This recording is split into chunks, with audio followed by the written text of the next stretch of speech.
Selamat pagi Bu, selamat pagi teman. Perkenalkan nama saya Sabrina Salsabila dari tingkat 1 D3 Kebidayaan. Di sini saya akan mempraktikkan 3 cara etika batuk.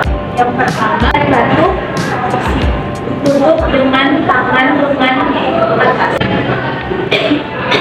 Cara yang kedua,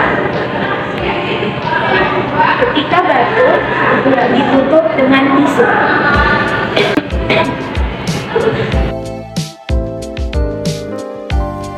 Dengan memakai masker.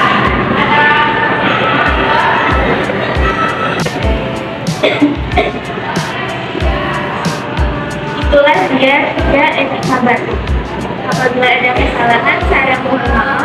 Terima kasih Bu, terima kasih teman. Assalamualaikum warahmatullahi wabarakatuh. Selamat pagi Bu.